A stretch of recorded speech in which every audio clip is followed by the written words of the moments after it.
Hi friends, നമുക്കിന്ന് ജ്യോതികയുടെ മേലേക്ക് കിടക്കാം. മാഡം, ഞാൻ ജ്യോതിക, ഡിഗ്രി വിദ്യാർത്ഥിനിയാണ്. അവസാന വർഷം പഠിക്കുന്നു. 2 കൊല്ലം മുമ്പ് എൻ്റെ ഫാദർ മരിച്ചുപോയി മാഡം. അച്ഛൻ സർവീസിലിരുന്ന് മരിച്ചതുകൊണ്ട് അമ്മയ്ക്ക് അച്ഛൻ്റെ ജോലി കിട്ടി. ഞങ്ങൾക്ക് 2 ഏക്കർ പുരയിടവും സാമാന്യം വലിയൊരു വീടും വീടിനോടടുത്ത് തന്നെ ഒരു ഔട്ട് ഹൗസുമുണ്ട്. പിന്നെ ഈ ആദായമൊക്കെ കിട്ടുന്നുള്ളത് കൊണ്ട് അമ്മ ജോലിക്ക് പോയില്ലെങ്കിലും സാമ്പത്തികമായി ഞങ്ങൾ സുരക്ഷിതരാണ്. പക്ഷേ അമ്മയ്ക്ക് ജോലി കിട്ടിയപ്പോഴേക്കും ഒന്നുകൂടി സാമ്പത്തിക നില ഭദ്രമായെന്ന് പറയാം. അമ്മയും അച്ഛനും ജോഡിക്ക് ജോഡി ചേർന്ന ആളുകളായിരുന്നു. അമ്മയ്ക്ക് പണ്ട് എല്ലാ കാര്യത്തിലും നല്ല ശുഷ്കാന്തിയായിരുന്നു. അച്ഛൻ മരിച്ച ശേഷം അമ്മ കുറച്ച് ഇനാക്റ്റീവായ പോലെ തോന്നി മാഡം. പിന്നെ വേറൊരു കാര്യമുണ്ട്, ഞങ്ങളുടെ ഔട്ട് ഹൗസിലില്ലേ വാടകക്കാർ താമസിച്ചിരുന്നു. അച്ഛൻ്റെ മരണശേഷം ഔട്ട് ഹൗസ് വെറുതെ കിടക്കുകയായിരുന്നു. ഒരു ദിവസം ഞാൻ അമ്മയോട് പറഞ്ഞതാണ്, അമ്മേ ആർക്കെങ്കിലും അത് വാടക കൊടുക്കാമെന്ന്. അപ്പം അമ്മ പറഞ്ഞു, വേണ്ട, നമ്മൾ 2 പേരും മാത്രമേ ഉള്ളൂ, അന്യരാരെങ്കിലും ഇവിടെ നിന്ന് താമസിച്ചു കഴിഞ്ഞാൽ അത് വലിയ പ്രശ്നമാകുമെന്ന്. അപ്പോഴാണ് ഞങ്ങളുടെ തന്നെ ബന്ധുവായ ഒരു ബ്രോക്കറുണ്ട്, ഈ സ്ഥലക്കച്ചവടമൊക്കെ നടത്തുന്നതും വീടൊക്കെ അറേഞ്ച് ചെയ്ത് കൊടുക്കുന്ന ആളാണ്.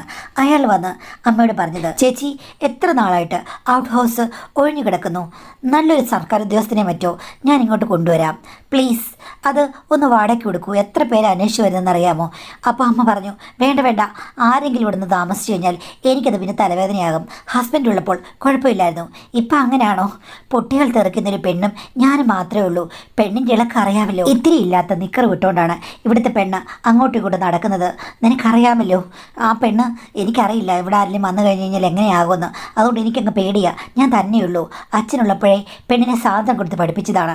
അതുകൊണ്ട് ഇപ്പോൾ ഞാൻ നിയന്ത്രിച്ചേ മതിയാവുമെന്ന് പറഞ്ഞു. എന്നോടല്ല പറഞ്ഞത്, അങ്ങയോടാണ്. പക്ഷേ ഞാനത് കേട്ടുകൊണ്ട് വരികയായിരുന്നു. ഞാൻ ഇവിടെ തർക്കിച്ചു. എന്താ, ഞാൻ നിക്കറിട്ട് നടക്കുന്നതാണോ ഇവിടുത്തെ അന്താരാഷ്ട്ര പ്രശ്നം? അതുകൊണ്ടാണോ വീട് വാടക കൊടുക്കാത്തത്? അമ്മയ്ക്ക് പേടിയായിരിക്കും, എനിക്ക് പേടിയൊന്നുമില്ല. മനുഷ്യരെ എനിക്ക് അത്ര പേടിയൊന്നുള്ള കൂട്ടത്തിലല്ലെന്നും. അപ്പോഴേക്കും അമ്മ എന്നെ തുറച്ചു നോക്കി, നിൻ്റെ ഇളക്കോ അഹങ്കാരം എനിക്കറിയാവടി, തന്തയുടെ അതേ ജനുസല്ലേ, ഇത്തിരി അഹങ്കാരം കൂടുതലായിരിക്കും എന്ന് പറഞ്ഞു. അപ്പോഴേക്കും അങ്ങേര് പറഞ്ഞു, ചേച്ചി ഒരാൾ വന്നിട്ടുണ്ട്. അങ്ങേര് കല്യാണം കഴിച്ച ഒരാളാണ്. അതുമാത്രമല്ല ഗവൺമെൻറ്റിൽ തന്നെ നല്ലൊരു ഉയർന്ന പൊസിഷനിൽ ജോലി ചെയ്യുന്ന മനുഷ്യനാണ്. അദ്ദേഹം അലുകുലത്തുകളൊന്നും ഉണ്ടാക്കാൻ തോന്നില്ല. ചേച്ചിയാണേലും വർക്ക് ചെയ്യുന്നതല്ലേ, അപ്പോൾ അതൊരു സേഫായിട്ടുള്ള ഓപ്ഷനാണ്. പിന്നെ ഒത്തിരി ആൾക്കാരൊന്നുമില്ല. പുള്ളി വന്നിട്ട് ശനിയാഴ്ചയൊക്കെ ആകുമ്പോഴേക്കും വൈകിട്ട് പോകും, അല്ലെങ്കിൽ അവധി ദിവസങ്ങളിൽ പോകും. പിന്നെ രാവിലെ മാത്രമേ തിരിച്ചു വരികയുള്ളൂ. ഭക്ഷണമൊക്കെ പുള്ളി വീട്ടിൽ നിന്ന് കഴിച്ചോളും. പിന്നെ നല്ല സൗകര്യമുള്ള ഒരു സ്ഥലം വേണം. എത്ര പണം വേണമെങ്കിലും പുള്ളി തരും. അതുകൊണ്ടാണ് കേട്ടോ സർക്കാർ ഉദ്യോഗസ്ഥൻ എന്ന് പറഞ്ഞപ്പോഴേക്കും അമ്മയ്ക്ക് ഒരു താല്പര്യം. സേഫ് ആണല്ലോ. എങ്കിൽ പിന്നെ നമുക്ക് നോക്കാം, പുള്ളിയോടൊന്ന് വന്ന് പറ, സംസാരിക്കാമെന്ന് പറഞ്ഞു. അങ്ങനെ ഞാൻ കോളേജിൽ പോയ സമയത്താണ് അദ്ദേഹം വന്ന് സംസാരിച്ചത്.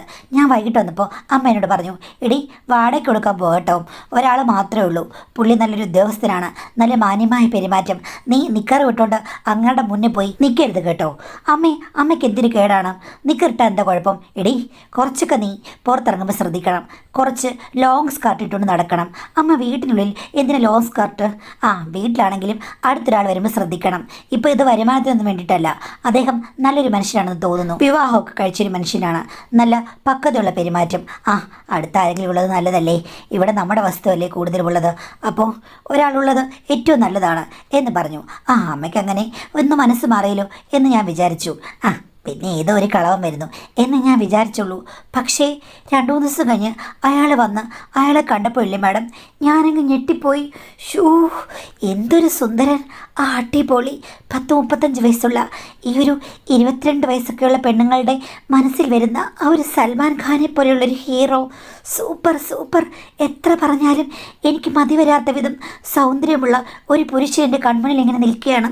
ഇങ്ങനെ കല്യാണം കഴിച്ച പെണ്ണാരായിരിക്കും? അവരൊരു ഭാഗ്യവതിയായിരിക്കും. ദിവസവും എനിക്കറിയില്ല എന്താ പറയേണ്ടതെന്ന്. എൻ്റെ മനസ്സ് തുള്ളിച്ചാടുകയാണ്.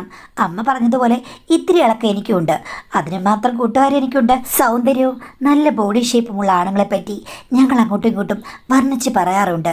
കൂടുതൽ അങ്ങോട്ടുള്ള കയ്യാങ്കളിക്ക് വലിയ ധൈര്യമൊന്നുമില്ല, എന്നാലും വർണ്ണനകൾക്ക് ഒരു പ്രശ്നവുമില്ല.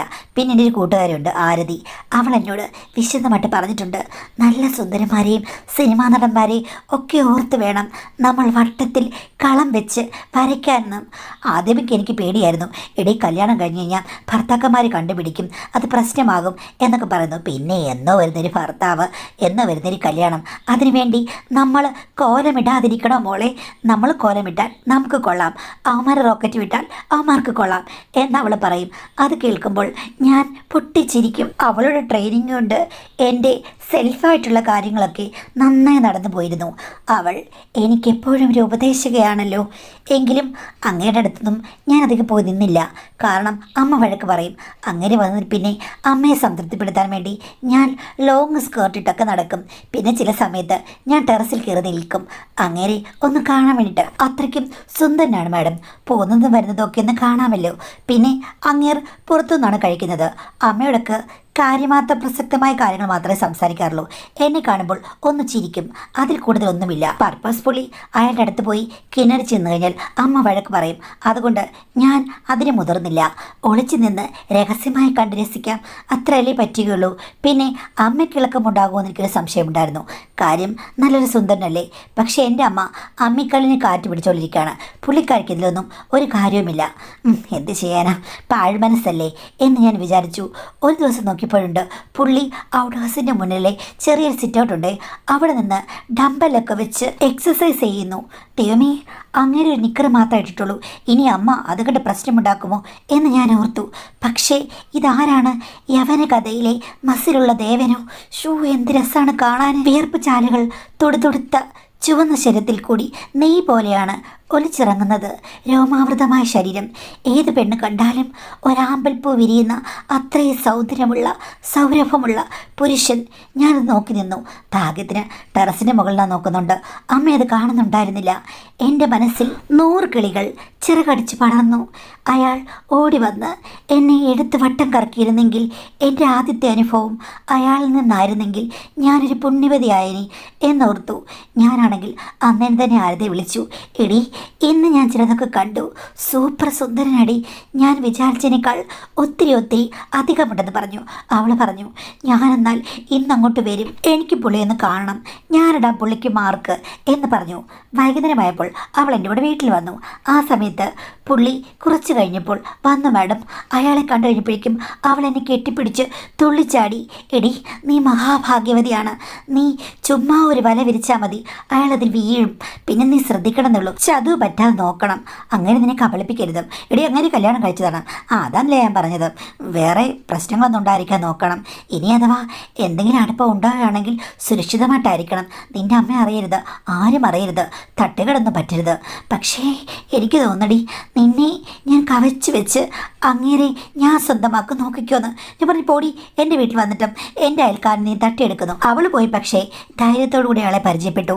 ആ ചേട്ടാ, ഞാൻ ജ്യോതികയുടെ ഫ്രണ്ടാണ്, എൻ്റെ പേര് ഇതാണെന്നൊക്കെ പറഞ്ഞ് കൊഞ്ചും കുഴയും ചെയ്തു. ആ സമയത്താണ് അമ്മ വന്നത്. എന്താടി, നീ എന്തിനു വന്നാന്ന് ചോദിച്ചു. അപ്പോൾ അവൾ പറഞ്ഞില്ല, വെറുതെ ചുമ്മാ ഇങ്ങോട്ട് വന്നാണെന്ന്. ആ, വീട്ടിൽ പോ, സന്ധ്യ ആയില്ലെന്ന് പറഞ്ഞു. അങ്ങനെ അവൾ പോവുകയും ചെയ്തു. ചെന്നപ്പോൾ തന്നെ അവൾ വിളിച്ചു വെച്ചു, എടി, അങ്ങേരുടെ ഡമ്പലെടുത്തുള്ള വർക്കൗട്ട് കണ്ടു കഴിഞ്ഞ് പിന്നെ രാത്രിയിൽ നീ കളം വരയ്ക്കുന്നത് ആരെ ഓർത്തിട്ടാണ് എന്ന് ചോദിച്ചു. ഞാനപ്പോഴൊന്നും മിണ്ടിയില്ല. സത്യം പറയടി, ഇപ്പോൾ നിൻ്റെ മനോനായകനയാളല്ലേ എന്ന് ചോദിച്ചപ്പോൾ ഞാൻ പറഞ്ഞു, അതേ മോളെ, അതെ. ഈ കളം ഞാൻ എത്ര നാൾ കൊണ്ട് വരച്ചു തീർക്കുമെന്ന് എനിക്കറിയില്ല എന്ന് പറഞ്ഞപ്പോൾ അവൾ പറഞ്ഞു, കളം വരച്ചിരിക്കുന്നത് ഭീരുത്വമാണ്, കളത്തിൽ ഇറങ്ങി അങ്ങോട്ട് കളിക്കുക. ഞാൻ പറഞ്ഞു, അമ്മയോടുണ്ട്. അമ്മയ്ക്ക് ഇമ്മ എല്ലാ സമയത്തും അമ്മയോടുണ്ടോടി, അമ്മ ജോലിക്ക് പോകലേ, നീ ട്രൈ ചെയ്യടി. നിന്നെപ്പോലൊരു കിളന്ന് പെണ്ണ്, സുന്ദരി, ഇങ്ങനെ ഒന്ന് വട്ടമിട്ടിറങ്ങിക്കഴിഞ്ഞാൽ അയാൾ വലയിൽ വീഴും. പിന്നെ നീ വലയിൽ വീഴ്ത്തിക്കഴിഞ്ഞാൽ എനിക്കും ആ വലയിൽ കൂടി ഒന്നങ്ങോട്ടും ഇങ്ങോട്ടും ഓടാനുള്ള അവസരം മോൾ ഉണ്ടാക്കി തരില്ലേ എന്ന് ചോദിച്ചു. ഞാൻ പറഞ്ഞു, പോകണേ, അത് നടക്കുന്ന കാര്യമല്ല എന്നൊക്കെ പറഞ്ഞ് ഞങ്ങൾ തമ്മിൽ ഇങ്ങനെ ഇല്ലാ കഥകൾ പറഞ്ഞ് രസിക്കുമായിരുന്നു. ഞാൻ എപ്പോഴും ഓർക്കും, ഇവിടെയാണെങ്കിൽ അമ്മ നന്നായി ഭക്ഷണം ഉണ്ടാക്കും. രാവിലെ വൈകിട്ടെങ്കിലും അങ്ങേർക്ക് ഇവിടുന്ന് ഭക്ഷണം കൊടുക്കാമായിരുന്നു. ഇവിടെ കഴിക്കാൻ വന്നായിരുന്നെങ്കിൽ കൂടുതൽ എടുക്കാമായിരുന്നു. പക്ഷേ അമ്മ എങ്ങനെ ചെയ്യുന്നില്ല. അമ്മയോട് ആ ഓപ്ഷൻ ചോദിക്കണമെന്നുണ്ടായിരുന്നു. പക്ഷേ എനിക്ക് പേടിയാണ്. അമ്മ വഴക്ക് പറയും. പുള്ളി രാവിലെ ഹോട്ടലിൽ നിന്നല്ലേ കഴിക്കുന്നത്, പാവ മനുഷ്യൻ എന്ന് ഞാൻ ഓർത്തു. ചിലപ്പോൾ പുള്ളിക്കാരൻ രാവിലെ ആയിരിക്കും എക്സസൈസ് ചെയ്യുന്നത്, ചിലപ്പോൾ വൈകിട്ടായിരിക്കും. എന്തായാലും ഞാൻ താഴെയായിരുന്നു തുണി വിരിച്ചുകൊണ്ടിരുന്നത്. പിന്നീട് ഞാൻ ടെറസിൽ വിൽക്കാൻ തുടങ്ങി. അമ്മ ചോദിച്ചു, നീ എന്തിനാണ് ടെറസിൽ തുണി വിരിക്കുന്നതെന്ന്. ഞാൻ പറഞ്ഞു ഇവിടെ വെയിൽ കുറവാ, ഇപ്പോൾ വെയിൽ നന്നായിട്ട് കൊള്ളണം തുണിക്ക് എന്ന് പറഞ്ഞ് അമ്മയെ കൺവിൻസ് ചെയ്യിപ്പിച്ചു. അങ്ങനെ രാവിലെ ആണെങ്കിൽ തുണി എടുക്കണമെന്ന് പറഞ്ഞ് മേളിൽ പോകും. അപ്പോൾ പുള്ളി എക്സസൈസ് ചെയ്യായിരിക്കും. ഇനി വൈകിട്ടാണ് പുള്ളി തുടങ്ങുന്നതെങ്കിൽ വൈകിട്ട് ഞാൻ തുണി എടുക്കാൻ വേണ്ടിയിട്ട് അവിടെ പോകും. തുണി എപ്പോഴും ഉണ്ട്. പക്ഷേ മുകളിൽ ഇരുന്ന് ഞാൻ ഇതൊക്കെ കാണുമല്ലേ, ആ സമയത്ത് ഞാൻ ആരതെ വിളിച്ച് സംസാരിക്കും. അവൾ പറയും, എടീ നീ ട്രൈ ചെയ്യും മോളെ, നിൻ്റെ ഭർത്താവാണെന്ന് വിചാരിച്ച് നീ ട്രൈ ചെയ്യാൻ. പിന്നെ ഭർത്താവോ, തൽക്കാലം ഒരു ഭർത്താവ് എന്ന് വിചാരിക്ക്. ഇഷ്ടപ്പെട്ട പുരുഷനെ ഭർത്താവായിട്ട് വിചാരിക്കുന്നതാണ് മോളെ ഏറ്റവും നല്ലത്. അപ്പോൾ ഒത്തിരി സാന്ദ്രം തോന്നുന്നു പറഞ്ഞു. ഇടയ്ക്കൊക്കെ എന്നെ കണ്ണാടിയിൽ കാണുമ്പോൾ അദ്ദേഹം എൻ്റെ ഭർത്താവാണെന്ന് എനിക്കങ്ങ് തോന്നും. ഒരു ദിവസം എനിക്ക് കോളേജില്ലായിരുന്നേ. ആ സമയത്ത് ഞാൻ വീട്ടിലിരിക്കുകയാണ്. അപ്പോഴാണ് ഓർത്തത്, ആഹാ ഈ ഔട്ട് ഹൗസിൻ്റെ സ്പെയർ കീ ഇവിടെ ഇരിപ്പുണ്ടല്ലോ, ഒന്ന് തുറന്നു നോക്കാം എന്ന് വിചാരിച്ച് ഞാനതെടുത്ത് ഒന്ന് തുറന്നു. അമ്മ അങ്ങ് പോയേക്കാണല്ലോ. ഇഷ്ടംപോലെ സമയമുണ്ട്. പുള്ളിയും വരില്ല, അമ്മയും വരില്ല, ഞാൻ മാത്രമേ ഉള്ളൂ. അപ്പോൾ തുറന്നു നോക്കിയപ്പോൾ അവിടെ കുറച്ച് സാധനങ്ങളൊക്കെ നന്നായി അടുക്കി വെച്ചിരിക്കുന്നു. പക്ഷേ മുറി തൂത്തിട്ട് 2 ദിവസമാണെന്ന് തോന്നുന്നു. ഞാൻ മുറിയെല്ലാം തൂത്ത് വൃത്തിയാക്കി എല്ലാം യഥാസ്ഥാനത്ത് എടുത്ത് വെച്ചു. പിന്നെ ബാസ്ക്കറ്റ് നോക്കി കഴിഞ്ഞപ്പോഴേക്കും എക്സസൈസ് ചെയ്യുന്ന ചില ഡ്രസ്സുകളും ജോക്കിയും ഒക്കെ കണ്ടു. അത് 3-4 എണ്ണമുണ്ട്. എന്നാൽ പിന്നെ അതോടെ അങ്ങ് നനച്ചിട്ടേക്കാം എന്ന് ഞാൻ വിചാരിച്ചു. അന്ന് അതെല്ലാം എടുത്ത് ഞാൻ നനച്ചു. നല്ല വെയിലുണ്ടായിരുന്നു. 2 മണിക്കൂർ കഴിഞ്ഞപ്പോഴേക്കും അതെല്ലാം നൈസ് തുണിയല്ലേ മാഡം, അങ്ങ് ഉണങ്ങി. ഞാനതെല്ലാം കൊണ്ടുപോയി നന്നായി അവിടെ വെച്ചു, പൂട്ടിട്ടിറങ്ങി. വൈകുന്നേരം അദ്ദേഹമാണ് നേരത്തെ വന്നത്. പുള്ളി അത് കണ്ടിട്ടായിരിക്കാം പെട്ടെന്ന് സിറ്റൗട്ടിലിരിക്കുന്ന എൻ്റെ അടുത്തേക്ക് വന്നു. ആരാണ് എൻ്റെ മുറിയിൽ കയറി ചോദിച്ചു. ഞാൻ പറഞ്ഞു ഞാനാണ്. എന്തിന്? എനിക്കങ്ങനെ തോന്നി. അതിനകത്ത് എൻ്റെ എന്തെങ്കിലും സംഗതികൾ നേരത്തെ വെച്ചിട്ടുള്ളതുണ്ടോ എന്നറിയാൻ വേണ്ടി ഒന്ന് കയറിയതാണ്. അപ്പോഴാണ് അവിടെ എല്ലാം ഇങ്ങനെ വല്ലാതെ കിടക്കുന്നത് കണ്ടത്. ആ സമയത്തെല്ലാം ഞാൻ അടുക്കി വെച്ചു. പിന്നെ ആ മുറി ഒന്ന് തൂത്തു. വൃത്തിയൊന്നുമില്ലേ, തൂക്കത്തില്ലേ എന്ന് ചോദിച്ചു. പുള്ളി പറഞ്ഞു, ഞാൻ 2 ദിവസം കൂടി ഇരിക്കുമ്പോഴേ തൂക്കാറുള്ളൂ. ഞാൻ തൂത്ത് വൃത്തിയാക്കി. എന്നാലും എന്തിനാണ് എൻ്റെ ജോക്കിയൊക്കെ കഴുകിയത് എന്ന് ചോദിച്ചു.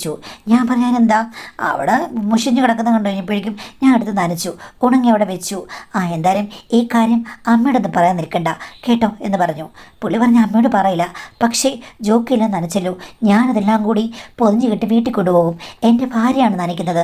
ഈ പ്രാവശ്യം അത് കൊണ്ടുവന്നില്ലെങ്കിൽ ഞാൻ അവളോട് എന്ത് പറയും? പിന്നെ എല്ലാ സമയത്തും ഭാര്യ നനച്ചേരണമെന്ന് എന്താ ഈ നിർബന്ധം? ഇത് നനച്ചെന്ന ഉടനെ ഭാര്യയാകുമോ? ഭാര്യയ്ക്ക് മാത്രമേ നനയ്ക്കാനുള്ള അവകാശമുള്ളൂ എന്നൊക്കെ ഞാൻ ചോദിച്ചു. പുള്ളി എന്നെ അത്ഭുതത്തോട് നോക്കി. എനിക്ക് എന്തോ ഒരു ഇൻട്രസ്റ്റ് ഉണ്ടെന്ന് പുള്ളിക്ക് മനസ്സിലായ പോലെ തോന്നി. അപ്പോൾ പുള്ളി പറഞ്ഞു, എന്നാലും ഇത് ശരിയല്ലോ എന്ന്. ഞാൻ പറഞ്ഞു, ഞാൻ കയറി കഴിഞ്ഞപ്പോൾ കണ്ടു. അവിടെ പിന്നെ രഹസ്യങ്ങളൊന്നും ഒളിപ്പിച്ചിട്ടില്ലല്ലോ, ചേട്ടൻ തന്നെ താമസിക്കുന്ന സ്ഥലമല്ലേ. ചില സമയത്ത് ഇനിയിപ്പോൾ ഞാൻ കയറി വൃത്തിയാക്കുന്നു വരും, പേടിക്കണ്ട, ഞാൻ ഇവിടുത്തെ ഒന്നും എടുത്തുകൊണ്ട് പോകില്ല.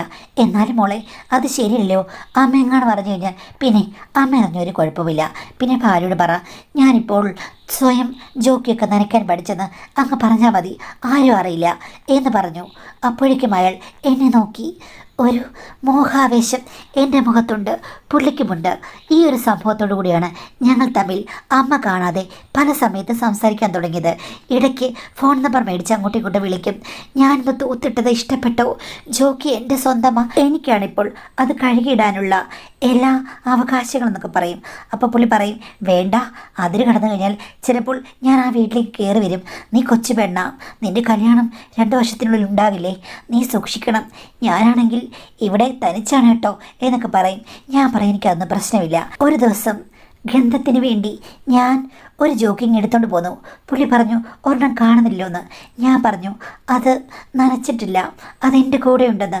എന്തിനാണ് നിനക്കതെന്ന് ചോദിച്ചപ്പോൾ ഞാൻ പറഞ്ഞു, എനിക്ക് ആദ്യമായി ഒരു പുരുഷഗന്ധം അറിയാൻ വേണ്ടിയിട്ടാണെന്ന്. അത് എത്ര ദിവസങ്ങൾ സൂക്ഷിച്ചു വെച്ചെന്ന് എനിക്ക് പോലും അറിയില്ല. പിന്നീടാണ് കുറച്ച് ദിവസം കഴിഞ്ഞപ്പോഴേക്കും അത് നനച്ചത്. നിനക്ക് എന്നോട് അത്രയ്ക്ക് ഇഷ്ടമാണെന്ന് പുള്ളി എപ്പോഴും ചോദിക്കും.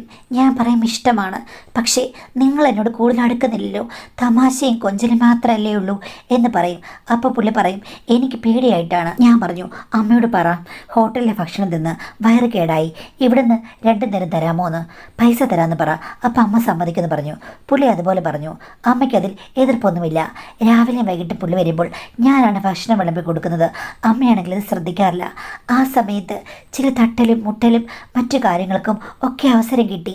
ഭക്ഷണം കൊടുക്കുമ്പോൾ ഒന്നുകൂടെ പുരുഷൻ്റെ മനസ്സിന് സന്തോഷം വരുമല്ലോ, അടുപ്പം വരുമല്ലോ സ്ത്രീയോട്. അതുകൊണ്ട് എന്നോട് കുറച്ചുകൂടി നല്ല രീതിയിൽ തീവ്രതയോടുകൂടി അദ്ദേഹം സംസാരിക്കാൻ തുടങ്ങി. ഞാൻ പറഞ്ഞു, എന്നിട്ടും എന്നോട് അടുക്കുന്നില്ല, ഒരവസരം തരുന്നില്ലല്ലോ എന്ന്. പുള്ളി പറഞ്ഞു, എനിക്കിപ്പോഴും മനസ്സിൽ കൺഫ്യൂഷനുണ്ട്, നീ കല്യാണം കഴിക്കാത്തൊരു പെണ്ണാണ്. ഞാൻ പറഞ്ഞു, ഇതെന്നെ പറഞ്ഞു എന്നെ വെറുതെ ബോറടിപ്പിക്കരുതേ. അപ്പോൾ പുള്ളിക്കാരൻ പറഞ്ഞു, എൻ്റെ ഭാര്യ ഇവിടെ ഒന്ന് താമസിക്കണമെന്ന് പറഞ്ഞു എന്ന്. അത് കേട്ട് കഴിഞ്ഞപ്പോഴേക്കും ഞാൻ ഞെട്ടിപ്പോയി. ഞാൻ പറഞ്ഞു, വേണ്ട, അത് ശരിയാകില്ല, നിങ്ങളെ എനിക്ക് കാണാനുള്ള എല്ലാ സൗകര്യങ്ങളും നഷ്ടപ്പെടുമെന്ന്. അപ്പോൾ പുള്ളി പറഞ്ഞു, ഞാൻ പറഞ്ഞു അതിന് മാത്രം സൗകര്യമൊന്നുമില്ല, ഇവിടെ കൊണ്ടുവരുന്നില്ല. അതെന്താ അങ്ങനെ തീരുമാനമെടുത്തേ? അപ്പോൾ നിൻ്റെ സൗന്ദര്യം എനിക്ക് കാണാൻ പറ്റില്ലല്ലോ, നിൻ്റെ നുണക്കുഴികൾ എനിക്ക് കാണാൻ പറ്റില്ലല്ലോ എന്ന് പറഞ്ഞു. അയ്യടാ, സുഖിപ്പിക്കുന്ന വർത്തമാനം മാത്രം, ഭാര്യയെ കൊണ്ടുവന്ന് താമസിപ്പീര് എന്ന് പറഞ്ഞു. അപ്പോൾ പുള്ളി പറയുകയാണ്, അത് വേണ്ട കേട്ടോ, കാര്യം 4 തല ചേരുമെങ്കിലും 4 വേറെ ചേരില്ലെന്നല്ലേ പറഞ്ഞത്. വേണ്ട, നിനക്ക് അസൂയയാകും, അതുകൊണ്ട് ഒന്നിനുമില്ല. ഞാൻ പറഞ്ഞു, വെറുതെ ഇങ്ങനെ തമാശ പറഞ്ഞിട്ട് ഒരു കാര്യമില്ലെന്ന്. അപ്പോൾ പുള്ളിയോട് സീരിയസ് ആയിട്ട് പറഞ്ഞു, അതുകൊണ്ടല്ല, എനിക്ക് ഈ പ്രൊട്ടക്ഷൻ പോലുള്ള കാര്യങ്ങളൊന്നും യൂസ് ചെയ്യുന്നതിൽ യാതൊരു താല്പര്യമില്ല. അതുകൊണ്ടാണ്, ഭാര്യയാകുമ്പോൾ അത്തരം കാര്യങ്ങളൊന്നുമില്ലല്ലോ, നമുക്ക് മനസ്സമാനമുണ്ട്. നിൻ്റെ അടുത്ത് വരുമ്പോൾ നീ കൊച്ചു പെണ്ണാണ്, എന്തെങ്കിലും സംഭവിച്ചു പോയാലും അത് പ്രശ്നമാകുന്നത്. അപ്പോൾ ഞാൻ പറഞ്ഞു, എന്നാൽ പിന്നെ നമുക്ക് സേഫ് ഡേറ്റ് നോക്കാം എന്ന് പറഞ്ഞു. നീ അത്രയ്ക്കും അഡ്വാൻസ്ഡ് ആണോ എന്ന് ചോദിച്ചപ്പോൾ ഞാൻ പറഞ്ഞു, അതൊക്കെ എൻ്റെ കൂട്ടുകാരൻ എനിക്ക് പറഞ്ഞു തന്നിട്ടുണ്ട്, എനിക്കറിയാം എന്ന് പറഞ്ഞപ്പോൾ പുള്ളി പറഞ്ഞു, അങ്ങനെ നിനക്കും എനിക്കും പ്രശ്നമുണ്ടാകാത്ത സമയമാണെങ്കിൽ നമുക്ക് തുടങ്ങിയാലെന്ന് ചോദിച്ചു. ഞാൻ പറഞ്ഞു, അങ്ങനെയാണെങ്കിൽ ഒരു കാര്യമുണ്ട്, ഹാഫ് ഡേ ലീവ് എടുക്കണം, അല്ലാതെ വൈകുന്നേരം വന്നാൽ പോരാന്ന് പറഞ്ഞു. എനിക്ക് കോളേജിൽ പോകാത്ത ദിവസങ്ങൾ അല്ലെങ്കിൽ ഞാൻ അവിടെ ഇരുന്നോളം കുഴപ്പമൊന്നുമില്ല, ഇങ്ങനെ വന്നാൽ മതി എന്ന് പറഞ്ഞു. അങ്ങനെ ഒരു ദിവസം ഡേറ്റ് എല്ലാം നോക്കിയിട്ട് ഞാൻ തലേദിവസം പറഞ്ഞു നാളെ ഓക്കെ ആണെന്ന്. അങ്ങനെ അദ്ദേഹം ഉച്ചയ്ക്ക് 2 മണിയായപ്പോൾ വന്നു. ചുംബന വർണ്ണപരാഗങ്ങൾ തേടുന്ന ഒരു ശലഭത്തെ പോലെയായിരുന്നു അദ്ദേഹത്തിൻ്റെ മനസ്സും എൻ്റെ മനസ്സും. ആലിംഗനങ്ങളും ചുംബനങ്ങളും വർഷിക്കുന്ന ഒരു പെരുമഴയായിരുന്നു ഞങ്ങൾക്കിടയിൽ. എനിക്കായിരുന്നു ആവേശം. കണ്ടെത്താനാവാത്തതും കാണാൻ കൊതിച്ചതുമൊക്കെ കാണാൻ അദ്ദേഹത്തേക്കാൾ കൂടുതൽ എനിക്ക് ആവേശമുണ്ടായിരുന്നു. നിനക്ക് ചിലതൊക്കെ പറ്റുമോ എന്ന് അദ്ദേഹം എന്നോട് ചോദിച്ചു. ഞാൻ പറഞ്ഞു, 100 വട്ടം. എൻ്റെ ഭാര്യയ്ക്ക് ഇതൊന്നും ഇഷ്ടമില്ലാതെ പറഞ്ഞു. ഞാൻ പറഞ്ഞു, അവർ പോയി തൊലയാൻ പറ, നിങ്ങളെ ആരാധിക്കുന്നത് കൊണ്ട് എനിക്കൊരു പ്രശ്നവുമില്ല എന്ന് പറഞ്ഞ് ഞാൻ അദ്ദേഹത്തിന് ഡെഡിക്കേറ്റ് ചെയ്യുമ്പോൾ അദ്ദേഹം പറഞ്ഞു, എൻ്റെ ജീവിതത്തിലെ ധന്യമുഹൂർത്തമാണിതെന്ന്. എനിക്കാണെങ്കിൽ കഴുത്ത് വേദന എന്നൊരു പ്രശ്നമേ ആയിരുന്നില്ല. ഞാൻ കൊതിച്ചു, അതെനിക്ക് വിധിച്ചു. അപ്പോൾ പിന്നെ ഞാൻ മതിച്ചു. പിന്നെ അദ്ദേഹം ഒരു ദിവസമെങ്കിലും ആഴ്ചയിൽ ഉച്ചയ്ക്ക് വരും. ഞാനാണെങ്കിൽ കോളേജിൽ പോവുകയുമില്ല. അപ്പോൾ പിന്നെ ഞങ്ങളുടെ സംഗമ സമതല ഭൂമിയായി മാറുകയായിരുന്നു. അദ്ദേഹത്തോടുള്ള ഇഷ്ടം എനിക്ക് കൂടിക്കൂടി വന്നതേയുള്ളൂ. ഓരോ നിമിഷവും സൗന്ദര്യം കൂടി വരുന്ന ഒരു ഗജകേസരിയായിരുന്നു പുള്ളിക്കാരൻ. അപ്പോൾ പിന്നെ ഞാൻ ആനന്ദസാഗരത്തിൽ ആറാടി നിൽക്കുമ്പോൾ ഞാൻ ഗാനം നിർത്തുമോ മാഡം? ഇല്ല, ഞാനങ്ങ് പാടി തുടർന്നുകൊണ്ടേയിരുന്നു. പക്ഷേ സേഫ് ഡേറ്റ് നോക്കിയിട്ടല്ലേ, അത് എല്ലായ്പ്പോഴും ഫലപ്രദമല്ലെന്ന് പലരും പറയാറുണ്ട്. അതിവിടെയും സംഭവിച്ചു. പക്ഷേ ഇത്തിരി ഒരതിർത്തി കഴിഞ്ഞപ്പോഴാണ് എനിക്ക് മനസ്സിലായത്. ഛർദിലും ബഹളങ്ങളും ഒക്കെയായി. അമ്മ കൈയോടുകൂടി പിടിച്ചു. എന്താണെന്ന് ചോദിച്ചപ്പോൾ സത്യം ഞാൻ കിളി പറയുന്ന പോലെ പറയേണ്ടി വന്നു. എന്തായാലും ഞാനൊരു കൊച്ചു പെൺകുട്ടിയല്ലേ. അവസാനം അമ്മ എന്നെ മുടിക്ക് പിടിച്ച് നന്നായി പെരുമാറി. എങ്കിലും വേറൊന്നും ചെയ്യാൻ പറ്റില്ലല്ലോ, മകളല്ലേ. അവസാനം പുള്ളിക്കാരനെ അമ്മ അവിടെ നിന്ന് ഓടിച്ചു വിട്ടു. അമ്മയ്ക്ക് പേടിയായിരുന്നു, ഇത്രയും വലിയ പ്രശ്നമുണ്ടായി പുറത്തിറങ്ങി കഴിഞ്ഞാൽ എല്ലാവരുടെയും ഭാവി പോകും. പുള്ളി അവിടുന്ന് മാറിപ്പോയി. അമ്മ അത് രഹസ്യമായി സൂക്ഷിച്ചു. ഞങ്ങൾക്ക് അത്രയും വലിയ പുരട ഉള്ളതുകൊണ്ടും ആരും അടുത്തങ്ങ് താമസിക്കാത്തതുകൊണ്ടുമാണ് ആരും ഇതറിയാതെ പോയത്. അമ്മ അതിന് പേരിൽ എന്നെ ഒത്തിരി വഴക്ക് പറഞ്ഞു, നല്ല അടിയും കിട്ടി. എന്തായാലും പിന്നീട് അമ്മ തന്നെ വളരെ രഹസ്യമായിട്ട് കുറച്ച് ദൂരെ കൊണ്ടുപോയി എല്ലാം ഒഴിവാക്കിയെടുത്തു മാഡം. പക്ഷേ ഇപ്പോൾ അമ്മ ഈ അടുത്ത കാലത്ത് എന്നോട് പറഞ്ഞു, നിൻ്റെ പേജ് കഴിയുമ്പോൾ ഉടനെ തന്നെ കല്യാണമുണ്ട് എന്ന് പറഞ്ഞ് ഒരു ചെക്കനെ എന്നെ പെണ്ണ് കണക്കിന് കൊണ്ടുവന്നു. ഒട്ടും താല്പര്യമില്ലാതെയാണ് ഞാൻ മുൻപിൽ ചെന്ന് നിന്നത്. പക്ഷേ അയാളെ കണ്ട് ഞാൻ പിന്നെയും സന്തോഷിച്ചു പോയി. കാരണം ഈ പോയവനേക്കാൾ എത്രയോ നല്ലൊരു ഭർത്താവാണ് എനിക്ക് കിട്ടുന്നത്. പുള്ളിക്കാണെങ്കിൽ എന്നെ കണ്ടപ്പോഴേക്കും അടിമുടി ഇഷ്ടപ്പെട്ടു. നല്ല സൗകര്യം, എല്ലാം കൊണ്ടും സൂപ്പർ. അപ്പോൾ പിന്നെ എങ്ങനെയാണ് മാഡം, വെറുതെ വിടുക? ആ കല്യാണം ഉറപ്പിച്ച് വെച്ചിരിക്കുകയാണ്. പുള്ളി എന്നോട് ഭയങ്കര സ്നേഹത്തിൽ സംസാരിക്കുന്നു. എനിക്ക് ലക്ഷക്കണക്കിന് രൂപയുടെ ഗിഫ്റ്റുകൾ അയച്ചു തരാറുണ്ട്. ഞാൻ കൊഞ്ചിക്കുഴയാറുണ്ട്. അദ്ദേഹത്തിന് ചില കാര്യങ്ങളിലൊക്കെ വീഡിയോ കോളൊന്നും അല്ലെങ്കിലും അല്ലാത്ത സമയത്ത് ഞാൻ പറയാറുണ്ട്, ചെയ്യാറുണ്ട്, ഒരു സഹായം ചെയ്ത് കൊടുക്കാറുണ്ട്. അത്രയ്ക്കും ക്ലോസ് ആണ് ഞങ്ങൾ. ഞങ്ങളുടെ കല്യാണം അടുത്ത വർഷം ഉണ്ടാകും മാഡം. പക്ഷേ എനിക്കിപ്പോൾ നല്ല പേടിയുണ്ട്. മറ്റു കാര്യങ്ങളൊക്കെ ഒഴിവാക്കിയതിൻ്റെ എന്തെങ്കിലും പാടുകളോ മറ്റോ കാണുമോ മാഡം? ആർക്കെങ്കിലും അത് മനസ്സിലാകുമോ? ഭർത്താക്കന്മാർക്ക് മനസ്സിലാക്കാൻ പറ്റുമോ? എനിക്കതൊക്കെ ഓർക്കുമ്പോൾ വല്ലാത്ത പേടിയാണ്. സാങ്കേതികമായി ഈ പേടിയിൽ എന്തെങ്കിലും കാര്യങ്ങളുണ്ടോ മാഡം? അതിലങ്ങനെ പ്രത്യേകിച്ച് കാര്യങ്ങളൊന്നുമില്ല. ചെറിയ ചെറിയ വ്യത്യാസങ്ങൾ എന്തായാലും ഈ ഒരു സംഭവം കൊണ്ട് ഉണ്ടായി കാണും. അല്ലാതെ പാടൊന്നുമില്ല. കാര്യം പാടുണ്ടാകുന്നത് ഓപ്പറേഷനൊന്നും അല്ലല്ലോ. അപ്പം നിങ്ങൾക്ക് അതിനെക്കുറിച്ച് സാങ്കേതികമായ വിവരമില്ലാത്തതുകൊണ്ടാണ്. അപ്പോൾ ഇത് ഓപ്പറേഷനൊന്നുമല്ല. ഇപ്പോൾ വയറ് കയറി നമ്മൾ ഓപ്പറേഷൻ ചെയ്യുമ്പോൾ വയറിൻ്റെ അവിടെ പാട് കാണുമെന്ന് പറഞ്ഞ പോലെ ഇതങ്ങനെ പാടുണ്ടാക്കുന്ന ഒരു സംഗതിയല്ല. അപ്പോൾ അത് ഉള്ളിലേക്ക് ഉപകരണങ്ങൾ കടത്തി നീക്കം ചെയ്യുക എന്ന് മാത്രമേ ഉള്ളൂ. അപ്പോൾ അവിടെ ചില കോംപ്ലിക്കേഷൻസ് ഉണ്ടാകാൻ സാധ്യതയുണ്ട്. അത് പക്ഷേ ഒരിക്കലും പാടല്ല. അപ്പോൾ അതുകൊണ്ട് അത് തിരിച്ചറിയാൻ പറ്റുമോ എന്ന് ചോദിച്ചു കഴിഞ്ഞാൽ അങ്ങനെയല്ല. പാടൊന്നും വെച്ച് തിരിച്ചറിയാൻ പറ്റില്ല. അതെന്തോ നിങ്ങൾക്ക് തെറ്റിദ്ധാരണ ഉണ്ടായിട്ടുള്ളതാണ്. അപ്പോൾ അതുകൊണ്ട് അതിനെക്കുറിച്ചൊന്നും ഓർക്കേണ്ട കാര്യമില്ല. ഇനിയെങ്കിലും നന്നായി ആ മനുഷ്യനോട് സ്നേഹത്തോടു കൂടി ഇങ്ങനെ ഇളക്കമില്ലാതെ, ഇപ്പം സൗന്ദര്യമുള്ള ഒരാളാണ് ഭർത്താവ്, നാളെ ഭർത്താവിൻ്റെ സൗന്ദര്യം പോയി കഴിഞ്ഞാൽ ആ ഇളക്കം അങ്ങ് പോവില്ലേ? അപ്പം അങ്ങനെയല്ലാതെ നല്ല റെസ്പോൺസിബിളായിട്ട് ആ ഒരു മനുഷ്യനെ സ്നേഹിച്ച് വിവാഹ ജീവിതത്തിലേക്ക് കടക്കുക എന്നുള്ളതാണ് ഇവിടെ ചെയ്യേണ്ടത്. അല്ലാതെ അതിൽ കൂടുതൽ ഇതിനെക്കുറിച്ച് ഒന്നും പറയാനും ആലോചിക്കാനും ഇല്ല.